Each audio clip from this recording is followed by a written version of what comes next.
印度小布的选手最近1个月伫首都抗议，因不满印度小布的协会主席辛格对查某选手性骚扰，政府到达个动工都唔知，抗议行动是愈来愈激烈。抗议人士嘛表示讲，政府无甲辛格抓起来哦，因要退回奥运的奖牌。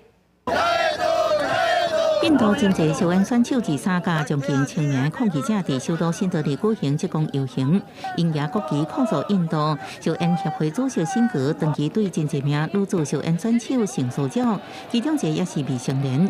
抗议群众讲，对因的诉求政府煞无要插，要求政府逮捕辛格。 पूरे भारतवर्ष से हमें सहयोग मिल रहा है। ये भारत की बेटियों की लड़ाई है और ये हमें जीतनी है और हमें शांतिपूर्वक ये आंदोलन चलाना है और बस मैं आपसे यही चाहती हूँ समर्थन बनाए रखो और ये लड़ाई हम जरूर जीतेंगे। 这场抗议已经继续1个月，选手放弃训练计划，甚至已经耽误明年巴黎奥运的训练进度。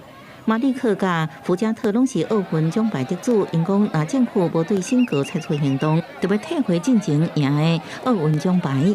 हमने अभी लिखित में दी है उनको जो बदतमीजी की थी विनेश के साथ साक्षी रो रही थी, आप सभी ने धक्का मुक्की में सभी ने देखा शाम का जो इन्होंने किया है।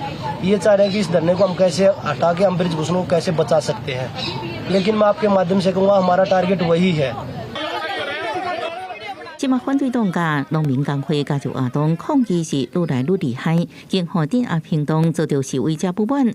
66岁辛格代表执政的印度人民党，伊反对来讲，这场抗议活动是因为政治动机。印度体育部长伫抗议了后展开调查行动，不过到即马说是点点。